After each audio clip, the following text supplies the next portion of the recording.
Laptop വാങ്ങാനായിട്ട് മനസ്സിൽ plan ഉണ്ടോ? അങ്ങനെയാണെന്നുണ്ടെങ്കിൽ 5 മിനിറ്റ് ഫോൺ ഒന്ന് സ്ക്രോൾ ചെയ്യുന്നത് നിർത്താം. കാരണം ഈ വീഡിയോ കാണുന്ന ഒരാൾക്ക് പോലും ഒരു തരത്തിലുള്ള കൺഫ്യൂഷനും ലാപ്ടോപ്പ് വാങ്ങുന്ന കേസിൽ ഉണ്ടാവില്ല. ഈ വീഡിയോ ആദ്യം തൊട്ട് അവസാനം വരെ കാണണം. ഇതൊരു വ്യൂ കിട്ടാൻ വേണ്ടിയിട്ടുള്ള ഒരു വീഡിയോ ആയിട്ട് കാണരുത്. ഇത് കംപ്ലീറ്റ്ലി നിങ്ങളെ ഹെൽപ്പ് ചെയ്യാൻ വേണ്ടിയിട്ടുള്ളൊരു വീഡിയോ ആണ്. കാരണം കുറച്ച് മാസങ്ങളായിട്ട് നിങ്ങൾക്കറിയാം, ഞാൻ കുറച്ച് വീഡിയോസ് മാത്രമേ അപ്ലോഡ് ചെയ്യുന്നുള്ളൂ. എല്ലാ ദിവസവും എൻ്റെ ഇൻസ്റ്റഗ്രാം DM എടുത്തു കഴിഞ്ഞാൽ എന്തുമാത്രം മെസ്സേജ് ആണെന്നറിയാമോ?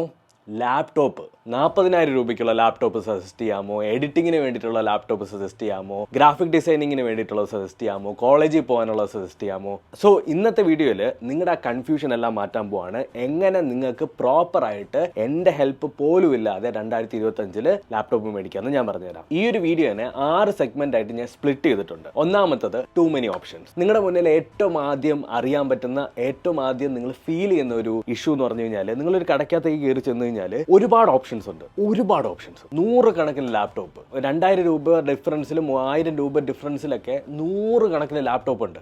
ഇതിനകത്ത് ഏതെടുക്കണം എന്നുള്ളൊരു കൺഫ്യൂഷൻ നിൽക്കുന്നുണ്ട്. അതിനായിട്ട് ഞാൻ നിങ്ങൾക്കൊരു റൂൾ പറഞ്ഞുതരാൻ പോവാണ്. 3 ഫിൽട്ടർ റൂൾ. ഇതെന്താണെന്ന് വെച്ച് കഴിഞ്ഞാൽ, നിങ്ങളുടെ മൈൻഡിൽ നിങ്ങളുടെ ലാപ്ടോപ്പ് എന്തെല്ലാം പർപ്പസുകളാണ് മീറ്റ് ചെയ്യാന്നുള്ളതിന്റെ ക്ലാരിറ്റി ഉണ്ടാവണം. ആ 3 റൂൾ എന്താണെന്ന് വെച്ച് കഴിഞ്ഞാൽ, ബഡ്ജറ്റ് ഒന്നാമത്തത്, എത്ര ബഡ്ജറ്റാണ് നിങ്ങളുടെ കയ്യിലുള്ളതെന്നുള്ളത്. രണ്ടാമത്തത്, നിങ്ങളുടെ റിയൽ യൂസ് എന്താണെന്നുള്ളത്. അത് എഡിറ്റിങ്ങിന് വേണ്ടിയിട്ടാണോ, കോളേജ് യൂസിന് വേണ്ടിയിട്ടുള്ളതാണോ, ഗെയിമിങ്ങിന് വേണ്ടിയിട്ടുള്ളതാണോ, ഏതാണ് നിങ്ങളുടെ റിയൽ യൂസ്. മൂന്നാമത്തത്, ബിൽഡ് ക്വാളിറ്റി ആണോ, പോർട്ടുകളുടെ അവൈലബിലിറ്റി ആണോ, പെർഫോമൻസ് ആണോ നിങ്ങൾക്ക് മേജറായിട്ട് നോക്കുന്നത്. ഈ 3 ക്വസ്റ്റ്യന് നിങ്ങൾക്ക് ആൻസർ ചെയ്യാൻ പറ്റിക്കഴിഞ്ഞാൽ നിങ്ങൾക്ക് എങ്ങോട്ട് നാവിഗേറ്റ് ചെയ്യണമെന്നറിയാം. നിങ്ങളിപ്പോൾ പറയാണ്, എനിക്ക് ഗെയിമിംഗ് ആണ് വേണ്ടത്, അതുപോലെ തന്നെ എൻ്റെ ബഡ്ജറ്റ് 1 ലക്ഷം രൂപയാണ്, അതുപോലെ തന്നെ എൻ്റെ ആവശ്യം എന്ന് പറഞ്ഞു കഴിഞ്ഞാൽ ഒരുപാട് പോർട്ട് വേണം എന്നുള്ളതാണ്. അപ്പോൾ അതിനനുസരിച്ചിട്ടുള്ള ലാപ്ടോപ്പിലേക്ക് നിങ്ങൾക്ക് പോകാം. നിങ്ങളൊരു കടയിൽ കയറി ചെല്ലുന്ന സമയത്ത് തന്നെ അവരടുത്ത് നിങ്ങൾക്ക് ക്ലിയർ ആയിട്ട് പറയാം, ഇതാണ് എൻ്റെ ആവശ്യം, ഇതെല്ലാം ഉള്ള ഒരു ലാപ്ടോപ്പ് എനിക്ക് കാണിച്ചു തരൂ. സിമ്പിൾ. ഈ ഒരു പ്രോസസ്സ് ബേസ് ചെയ്ത് നിങ്ങൾക്കൊരു 2-3 വെറൈറ്റി ഓഫ് ലാപ്ടോപ്പുകൾ പിക്ക് ചെയ്ത് വെക്കാം. നിങ്ങളൊരു 20 എണ്ണമൊന്നും പിക്ക് ചെയ്യരുത്, 2-3. കാരണം നമ്മളെല്ലാം മനുഷ്യന്മാരാണ്ടേ, നമുക്ക് പറ്റുന്നതേ ചെയ്യാവൂ. ഇനി നമ്മുടെ സെക്ഷൻ 2ലേക്ക് പോവാം. എല്ലാവരും കൺഫ്യൂസ് ആവുന്നതും ഓവർവെൽംഡ് ആവുന്ന ഒരു ഭാഗമാണ് സ്പെക്ക്. അതായത് എന്തൊക്കെയോ എഴുതി വെച്ചിട്ടുണ്ട്, i7 SSD, എന്താണിത്, ഏതാണിത്. അതിന് ഞാൻ ഒന്ന് ഈസി ആയിട്ട് നാവിഗേറ്റ് ചെയ്ത് തരാം. നിങ്ങൾക്ക് ഏതിലേക്കാണ് നിങ്ങളുടെ മൈൻഡ് ഡയറക്റ്റ് ചെയ്യേണ്ടതെന്നുള്ളത് ഞാൻ ഒരു ടിപ്പ് പറഞ്ഞുതരാം. ഒരു ലാപ്ടോപ്പിൻ്റെ സ്പെക്ക് നോക്കുന്ന സമയത്ത്, ഒരു ലാപ്ടോപ്പ് ലാഗൊന്നും ഇല്ലാതെ അടിപൊളിയായിട്ട് വർക്ക് ആവണമെന്നുണ്ടെങ്കിൽ അതിൻ്റെ 3 മെയിനായിട്ടുള്ള കാറ്റഗറീസിൽ അടിപൊളിയായിരിക്കണം. ഒന്നാമത്തെന്ന് പറഞ്ഞു കഴിഞ്ഞാൽ പ്രൊസസ്സർ, രണ്ടാമത്തത് സ്റ്റോറേജ്, മൂന്നാമത്തത് റാം. നിങ്ങൾ ഏത് കടയിൽ പോയി കഴിഞ്ഞാലും, ഈവൻ ആമസോണൊക്കെ എടുത്തു കഴിഞ്ഞാലും ഈ സാധനങ്ങൾ ആ ലാപ്ടോപ്പിൻ്റെ തൊട്ട് താഴെയായിട്ട് മെൻഷൻ ചെയ്തിട്ടുണ്ടാവും. Processor, Ram, storage. ഒരിക്കലും കൺഫ്യൂസ് ആവാൻ പാടില്ലാത്തത് ഈ i7, i3, i5 ഇത് പല ജനറേഷൻ ഉണ്ട്. സോ പലരും ചെയ്യുന്നൊരു മിസ്റ്റേക്ക് എന്ന് പറഞ്ഞാൽ, i7 ആണ് നല്ലത്, i3 കൊള്ളൂല, i5 കൊള്ളൂല എന്നൊക്കെ ഒരു ധാരണയുണ്ട്. അങ്ങനെയല്ല, ജനറേഷൻ അനുസരിച്ചിട്ടാണ് ഇതിൻ്റെ ക്വാളിറ്റിയും പെർഫോമൻസും വരുന്നത്. 12th ജനറേഷൻ i3 ആണ്, 5th ജനറേഷൻ i7നേക്കാളും ബെറ്റർ പെർഫോമൻസ് തരും. ഈ ഒരു സാധനം ഇപ്പോൾ പിടികിട്ടിയോ നിങ്ങൾക്ക്? അപ്പോൾ ജനറേഷനാണ് എപ്പോഴും നോക്കേണ്ടത്. ഈസി ആയിട്ട് ഞാൻ പറഞ്ഞുതരാം. മിനിമം 12th ജനറേഷന് മേളിലോട്ടുള്ളത് നോക്കണം. അതായത് 13th ജെൻ, 14th ജെൻ ഒക്കെ വേണം. നിങ്ങളൊരു ലാപ്ടോപ്പ് 2025 സെലക്ട് ചെയ്യുന്നെങ്കിൽ സെലക്ട് ചെയ്യാൻ. 11th ജെൻ, 10th ജെൻ ഇതൊന്നും എടുക്കരുത്, 12th ജെൻ ഓർ എബവ്. ഇനി സ്റ്റോറേജിലേക്ക് വരുന്ന സമയത്ത് SSD ആണോ eMMC ആണോ എന്നുള്ളത് ഒരു വലിയൊരു കൺഫ്യൂഷനാണ്. ചില ലാപ്ടോപ്പുകളിൽ SSD എന്ന് കാണിക്കൂല, അതിൻ്റെ അകത്ത് eMMC എന്ന് കിടക്കും. അതൊരു മൾട്ടിമീഡിയ റീഡിംഗ് സെറ്റപ്പ് ആണ്. അതിലേക്ക് പോയി കഴിഞ്ഞാൽ ഒരുപാട് പറയാനായിട്ടുണ്ട്. എപ്പോഴും SSD മാത്രം ചൂസ് ചെയ്യുക. SSD എന്ന് എഴുതിയിരിക്കും പ്രോപ്പറായിട്ട്. ഈ SSDയിൽ തന്നെ 2 എണ്ണം ഉണ്ട്, ഒന്ന് SATA-യും ഒന്ന് NVMe. അതിനകത്ത് NVMe മോഡൽസിന് കുറച്ച് പൈസ കൂടും. ഇപ്പോൾ പൊതുവെ ഒരു 50,000-60,000 NVMe മോഡൽസ് ഒക്കെ വരുന്നുണ്ട്. സോ അത് നിങ്ങളൊന്ന് പ്രത്യേകം ശ്രദ്ധിക്കുക. അത് സ്റ്റോറേജിൽ വരപ്പം SSD, NVMe. ഓക്കെ. ഇനി റാമിലേക്ക് വരപ്പോൾ ഈ 4 GB ഒന്നും എടുക്കരുത്. 8 GB മിനിമം. 8 GB വേണം നമുക്ക്. കാരണം ഇപ്പോൾ വരുന്ന പല ആപ്ലിക്കേഷനും, ഈവൻ നമുക്കൊരു ക്രോമിൻ്റെ അകത്തൊരു 10 ടാബ് ഓപ്പൺ ആക്കി ഇടണമെങ്കിൽ തന്നെ ഈ റാം ആവശ്യമാണ്. അപ്പോൾ എന്താ ചെയ്യേണ്ടത്? ഒരു 8 GB നിങ്ങൾ മിനിമം മേടിക്കുക. എൻ്റെ റെക്കമെൻഡേഷൻ 16 GB ആണ്. പക്ഷെ 16 GB റാം ഉള്ള ഒരു ലാപ്ടോപ്പ് എടുത്തു കഴിഞ്ഞാൽ എക്സ്പെൻസും അതിനനുസരിച്ച് പോവും. മേ ബി ഒരു 70,000 ആ റേഞ്ചിലോട്ടൊക്കെ പോകും. ബട്ട് 16 GB കിട്ടിയാൽ അത്രയും നല്ലത്. അല്ലെങ്കിൽ 8 GB ഉള്ള ലാപ്ടോപ്പ് മേടിക്കുക. അപ്ഗ്രേഡബിൾ റാം എക്സ്ട്രാ നമുക്ക് അപ്ഗ്രേഡ് ചെയ്യാൻ പറ്റും എന്നുള്ളത് ഉറപ്പ് വരുത്താൻ ചോദിച്ച്. അപ്ഗ്രേഡബിൾ റാം ഉള്ള വേർഷൻ ലാപ്ടോപ്പുകളുണ്ട്, അത് ചൂസ് ചെയ്യാം. നമ്മുടെ മൂന്നാമത്തെ സെക്ഷനിലേക്ക് പോവാം. ഏറ്റവും കൂടുതൽ ഞാൻ കേട്ടിട്ടുള്ളതാണ്, ഓൺലൈനിൽ ഈ സാധനം കണ്ടപ്പോൾ ഭയങ്കര അടിപൊളിയായിരുന്നു, പക്ഷേ റിസീവായി ഉപയോഗിച്ച് നോക്കിയപ്പോൾ ലാപ്ടോപ്പ് കൊള്ളത്തില്ല. ലാപ്ടോപ്പിൻ്റെ പ്രൈസ് 50,000-60,000 രൂപയ്ക്കേ ഉള്ളൂ, സ്പെക്കൊക്കെ വേറെ ലെവലായിരുന്നു, പക്ഷേ കയ്യിൽ കിട്ടിയപ്പോൾ കൊള്ളത്തില്ല.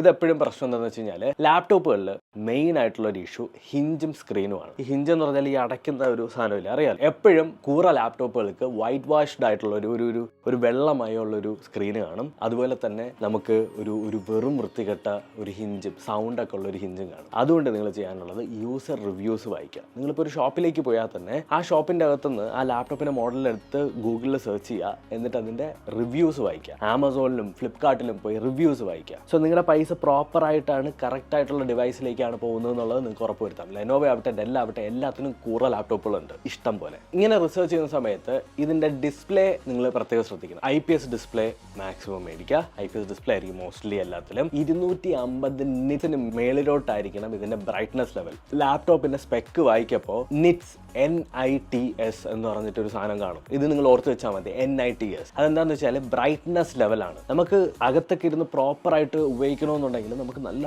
ആസ്വദിച്ച് ഉപയോഗിക്കണമെന്നുണ്ടെങ്കിൽ ബ്രൈറ്റ്നസ് ലെവൽ വേണം. സോ NITS അത് 250 മേളിലുള്ളതായിരിക്കണം. 500 മേളിൽ ഞാൻ റെക്കമെൻഡ് ചെയ്യും. അടുത്ത് നമ്മൾ നാലാമത്തെ സെക്ഷനിലേക്ക് പോവാണ്, ബാറ്ററി. എല്ലാവരും പറഞ്ഞാൽ ഓക്കെ, ബാറ്ററി ലൈഫ് ഒട്ടും പോരാ, ബാറ്ററി ലൈഫ് ഭയങ്കര ബാഡാണ്, 3 മണിക്കൂറൊക്കെ നിൽക്കുള്ളൂ, അപ്പോൾ എനിക്ക് ഓരോരുത്തർ ഒന്നും യൂസ് ചെയ്യാൻ പറ്റുന്നില്ല. First of all you have to understand something. Laptop എന്ന് പറയുന്നത് പോർട്ടബിൾ ലാപ്ടോപ്പാണ്, പക്ഷേ ഒരു ദിവസമൊക്കെ ബാക്കപ്പ് നിങ്ങൾ റെഗുലർലി കണ്ടിന്യൂസ് യൂസിൽ കിട്ടില്ല. ഈവൻ എൻ്റെ മാക്ബുക്ക് ആണെന്നുണ്ടെങ്കിൽ, എൻ്റെ മാക്ബുക്ക് ഏറ്റവും ലേറ്റസ്റ്റ് ആയിട്ടുള്ള മാക്സ് ഔട്ട് ആയിട്ടുള്ള വേർഷനാണ്. ഇതിൻ്റെ അപ്പുറത്തേക്ക് ഒരു ലാപ്ടോപ്പ് ഇല്ല, മാക്ബുക്ക് ഇല്ല. അത്രയും വില കൊടുത്ത് ഞാൻ മേടിച്ചിട്ടും എൻ്റെ യൂസബിലിറ്റിയിൽ, ഞാൻ യൂസ് ചെയ്യുന്ന രീതിയിൽ ഞാൻ ഒരു 100 ടാബ് ഓപ്പൺ ആക്കിയിട്ടുണ്ട്. നിങ്ങൾ എൻ്റെ വീഡിയോസ് കണ്ടു കഴിഞ്ഞാൽ എപ്പോഴും എനിക്ക് ഇഷ്ടം പോലെ ടാബ് എൻ്റെ ലാപ്ടോപ്പിൽ കാണും. അതേപോലെ തന്നെ ബാക്ക്ഗ്രൗണ്ട് ടാസ്കുകളുണ്ടാവും, എഡിറ്റിംഗ്, ഇതെല്ലാം കൂടി ചേർത്ത് എനിക്കൊരു 7 മണിക്കൂറൊക്കെയാണ് കണ്ടിന്യൂസ് ആയിട്ട് വർക്ക് ചെയ്യാൻ പറ്റുക. 7 മണിക്കൂർ ടോപ്പ് ചെയ്ത് നമുക്കൊരു 8 മണിക്കൂറൊക്കെ പോകും. പക്ഷേ ഞാൻ സാറ്റിസ്ഫൈഡ് ആണ്, കാരണം അത്രത്തോളം അതിനെ കൊണ്ട് ഞാൻ പണിയെടുപ്പിക്കുന്നുണ്ട്. ഫസ്റ്റ് ഓഫ് ഓൾ നമുക്ക് മാക്ബുക്കിൻ്റെ കാര്യം വിടാം. നമ്മൾ വിൻഡോസിലേക്ക് വരുന്ന സമയത്ത് എപ്പോഴും 5 അവർ എങ്കിലും മിനിമം ബാറ്ററി ബാക്കപ്പ് ഉള്ള ഒരു ലാപ്ടോപ്പ് ആയിരിക്കണം നിങ്ങൾ ചൂസ് ചെയ്യേണ്ടത്. ഇപ്പോൾ ലാപ്ടോപ്പ് നോക്കുമ്പോൾ അതിൻ്റെ പ്രോസസ്സറിൽ Intel Evo, Ryzen 5th series എല്ലാം അത്യാവശ്യം കുഴപ്പമില്ലാത്ത ബാറ്ററി പെർഫോമൻസ് തരും. പക്ഷേ ഇൻ്റലിൻ്റെ H സീരീസ് ലാപ്ടോപ്പുകൾ മേടിക്കരുത്, ബാറ്ററി ബാക്കപ്പ് റിയൽ ലൈഫിൽ ഭയങ്കര മോശമാണ്. അഞ്ചാമത്തെ നമ്മുടെ സെക്ഷനിലേക്ക് പോവാണ്. അതായത് നിങ്ങൾക്ക് അറിയില്ല ഏതാണ് എൻ്റെ വർക്കിന് ബെസ്റ്റ് ആയിട്ടുള്ള പ്രൊസസ്സർ അല്ലെങ്കിൽ ബെസ്റ്റ് ആയിട്ടുള്ള ലാപ്ടോപ്പ് എന്നുള്ളത്. എൻ്റെ വർക്ക് എനിക്ക് ഡിഫൈൻ ചെയ്യാൻ പറ്റുന്നില്ല എന്നുള്ളതിൻ്റെ ഒരു വലിയ പ്രശ്നമാണ്. അതിന് വേണ്ടിയിട്ട് ഞാനൊരു ലിസ്റ്റ് ഉണ്ടാക്കിയിട്ടുണ്ട്. നിങ്ങളൊരു സ്റ്റുഡൻ്റ് ആണെന്നുണ്ടെങ്കിൽ നിങ്ങൾക്ക് അത്യാവശ്യം PowerPoint, presentation, Google docs, ChatGPT ഇതൊക്കെ ആയിരിക്കും ഉപയോഗിക്കാനുള്ളത്. i3 12th Gen നല്ലൊരു ഓപ്ഷനാണ്. അതുപോലെ തന്നെ Ryzen 3 8GB RAM, SSD must ആണ്. അതുപോലെ തന്നെ 5 അവർ പ്ലസ് ബാറ്ററി ലൈഫ് നിങ്ങൾക്ക് ഉറപ്പായിട്ടും വേണം. ഡെവലപ്മെന്റ് പഠിക്കുന്നവരാണെന്നുണ്ടെങ്കിൽ i5 അല്ലെങ്കിൽ Ryzen 5 നിങ്ങൾക്ക് ചൂസ് ചെയ്യാം. SSD വേണം. പിന്നെ വേണ്ടത് നല്ല കീബോർഡ്. പോയി അവിടെ നിന്ന് നിങ്ങൾ ടൈപ്പ് ചെയ്ത് നോക്കുക. കാരണം കോഡിങ്ങിൽ നിങ്ങളുടെ ലാപ്ടോപ്പിന്റെ കീബോർഡ് കൊള്ളൂല എന്നുണ്ടെങ്കിൽ വെറുക്കും. എഡിറ്റിംഗ് ആണ് നിങ്ങളുടെ ചോയ്സ് എന്നുണ്ടെങ്കിൽ Ryzen 5 അല്ലെങ്കിൽ i5ന്റെ H സീരീസോ നിങ്ങൾക്ക് മേടിക്കാം. 16GB RAM മിനിമം റിക്വയർമെന്റ് ആണ്. 16GB താഴോട്ട് പോവരുത്. പിന്നെ SSD ഉറപ്പായിട്ടും വേണം. അതൊരു 1TB ഉണ്ടെങ്കിൽ അത്രയും നല്ലത്. പിന്നെ ഡെഡിക്കേറ്റഡ് ആയിട്ടുള്ള ഗ്രാഫിക് കാർഡ് ഉറപ്പായിട്ടും വേണം. ഇത് ഞാൻ പറയുന്നത് എഡിറ്റേഴ്സിനാണ് കേട്ടോ. 2070, 4060, 3060 എന്നൊക്കെ പറഞ്ഞിട്ട് ഗ്രാഫിക് കാർഡുകൾ ഉണ്ടാവും. ഗ്രാഫിക് കാർഡ് ഉള്ള വേർഷൻ, ഡെഡിക്കേറ്റഡ് ഗ്രാഫിക്സ് ഉള്ള വേർഷൻ തന്നെ നിങ്ങൾ മേടിക്കണം. ഇനി നിങ്ങൾ ഗെയിമിംഗ് ആണെന്നുണ്ടെങ്കിൽ Ryzen 5 സീരീസ് നിങ്ങൾക്ക് ചൂസ് ചെയ്യാവുന്നതാണ്. മിനിമം ഇപ്പോഴത്തെ ലേറ്റസ്റ്റ് ഗെയിമുകളും എല്ലാം കൂടി കളിക്കണം എന്നുണ്ടെങ്കിൽ നിങ്ങൾക്ക് ഒരു 2050 അല്ലെങ്കിൽ RTX 3050 ഒക്കെ ചൂസ് ചെയ്യാം. പിന്നെ നിങ്ങളുടെ ബഡ്ജറ്റിനനുസരിച്ച് നിങ്ങൾക്ക് എങ്ങനെ വേണോ പോവാം. SSD ഞാൻ റെക്കമെൻഡ് ചെയ്യുന്നത് ഒരു 1TB എങ്കിലും ഉള്ളത് തന്നെ മേടിക്കുക, ഇല്ലെങ്കിൽ 512 ആയാലും മതി. കാരണം ഗെയിമുകൾക്ക് ഭയങ്കര സൈസാണ്. ഫൈനൽ ആയിട്ടുള്ളതും നമ്മുടെ ആറാമത്തെ സെക്ഷൻ എന്ന് പറഞ്ഞാൽ, ഞാനൊരു ലാപ്ടോപ്പ് എൻ്റെ കോളേജിന്റെ പരിപാടിക്ക് വേണ്ടി മേടിച്ചു. പക്ഷേ ഭയങ്കര കൂറ പെർഫോമൻസ് ആണ്. കോളേജ് പിള്ളേർക്കും കോളേജിൽ പഠിക്കുന്നവർക്ക് സ്ഥിരം ഞാൻ കേൾക്കുന്ന ഒരു പരാതിയാണ്. ഇതെന്താന്ന് വെച്ച് കഴിഞ്ഞാൽ, കോളേജിലുള്ള സ്റ്റുഡൻസ് എല്ലാം ബ്രാൻഡിൽ ഓവർ സ്പെൻഡ് ചെയ്ത് പെർഫോമൻസ് പ്രോപ്പർ ആയിട്ട് നോക്കുന്നില്ല എന്നുള്ളതാണ്. ബ്രാൻഡ് ഏതാണോ ആ ബ്രാൻഡ് കൊള്ളാം, ആ ബ്രാൻഡ് എനിക്ക് ഇഷ്ടമാണ്, സാംസങ് എന്ന ബ്രാൻഡ് ഇഷ്ടമാണ്, അതുകൊണ്ട് പോയി ലാപ്ടോപ്പ് എടുക്കുന്നു എന്നുള്ളൊരു പരിപാടിയാണ്. ഏറ്റവും ബേസിക് ആയിട്ട് ചെയ്യാനുള്ളത്, നിങ്ങളൊന്ന് റിസർച്ച് ചെയ്യുക. ഒരു മിഡ് റേഞ്ച് ലാപ്ടോപ്പ് എടുക്കുക, ഒരു 50,000 60,000 ലാപ്ടോപ്പ് എടുക്കുക. അതിൻ്റെ അകത്ത് അപ്ഗ്രേഡബിൾ ആയിട്ടുള്ള റാമും അപ്ഗ്രേഡബിൾ ആയിട്ടുള്ള SSD നമുക്ക് കിട്ടുന്നുണ്ടോ നോക്കുക. SSD പൊതുവെ ഇപ്പം ലേറ്റസ്റ്റ് ആയിട്ടുള്ള ലാപ്ടോപ്പിൽ വരുന്നുണ്ടോ എന്ന് എനിക്കറിയില്ല. ഇവിടുത്തെ കാനഡയിലുള്ള ലാപ്ടോപ്പിലൊക്കെ വരുന്നുണ്ട്. അങ്ങനെയാണെന്നുണ്ടെങ്കിൽ നിങ്ങൾക്ക് പൈസ വരപ്പോൾ നിങ്ങൾക്ക് എന്ത് ചെയ്യാം, ഇതിൻ്റെ അകത്തേക്ക് റാം അഡീഷണലി ആഡ് ചെയ്യാം. 8ന്റെ കൂടെ ഒരു 8 കൂടി ഇട്ട് കഴിഞ്ഞാൽ 16 ആവും. SSD നിങ്ങൾക്ക് മാറ്റിയിട്ട് 1 TB 2 TB ഒക്കെ ആക്കാനായിട്ട് സാധിക്കും. ഞാൻ പേഴ്സണലി റെക്കമെൻഡ് ചെയ്യുന്ന 2 ബ്രാൻഡാണുള്ളത്, ഏസറും ഏസൂസും ആൻഡ് ലെനോവോ ഓൾസോ. ലെനോവയുടെ LOQ ഒക്കെ നല്ലൊരു ലാപ്ടോപ്പ് ആയിട്ട് എനിക്ക് ഫീൽ ചെയ്തിട്ടുണ്ട്. സോ ബേസിക്കലി അപ്പോൾ ഇത്രയേ ഉള്ളൂ നമ്മുടെ വീഡിയോ. പക്ഷേ വീഡിയോയ്ക്കകത്ത് നമ്മൾ കുറേ ഇൻഫർമേഷൻ ഷെയർ ചെയ്തു. ഇതാണ് നിങ്ങളുടെ ഒരു ലാപ്ടോപ്പ് കണ്ടുപിടിക്കാനായിട്ടുള്ള പ്രോപ്പറായിട്ട് കണ്ടുപിടിക്കാനായിട്ടുള്ള ഒരു ഗൈഡൻസ്. നിങ്ങൾക്ക് ഞാൻ ഈ വീഡിയോനകത്ത് പറഞ്ഞതെല്ലാം ഞാൻ ഇതിനകത്ത് സെക്ഷൻ കൊടുത്തിട്ടുണ്ട്. പ്രോപ്പറായിട്ട് നിങ്ങൾക്ക് എന്ത് ചെയ്യാം, എഴുതി വെച്ച് നിങ്ങൾക്ക് അത് ബേസ് ചെയ്തിട്ട് പോയി മേടിക്കാം. ഈ ഒരു ട്യൂട്ടോറിയൽ, ഈ ഒരു വീഡിയോ മനസ്സിരുത്തി കണ്ടിട്ടുള്ള ആർക്കും, അതിപ്പോൾ ടെക് ഫോളോ ചെയ്യുന്ന ആളാവണമെന്നില്ല, ആർക്കും പ്രോപ്പറായിട്ട് അടിപൊളി ഒരു ലാപ്ടോപ്പ് എടുക്കാൻ പറ്റും. ആൻഡ് ഫൈനലി ഒരു കാര്യം മാത്രമേ പറയാനുള്ളൂ, never ever trust your salesman. നിങ്ങൾ പോയി ഒരു കടയിൽ കാര്യങ്ങൾ സംസാരിക്കുമ്പോൾ ആ സെയിൽസ് പേഴ്സൺ പലതും പറയുമ്പോനെ അതൊന്നും വിശ്വസിക്കരുത്. അപ്പോൾ thank you so much for watching. ഈ വീഡിയോ ഇഷ്ടപ്പെട്ടു എന്ന് കരുതുന്നു. ഇഷ്ടപ്പെട്ടിട്ടുണ്ടെങ്കിൽ ലൈക്ക് ചെയ്യുക, ഷെയർ ചെയ്യുക, സബ്സ്ക്രൈബ് ചെയ്യുക. അടുത്ത വീഡിയോയിൽ കാണാം.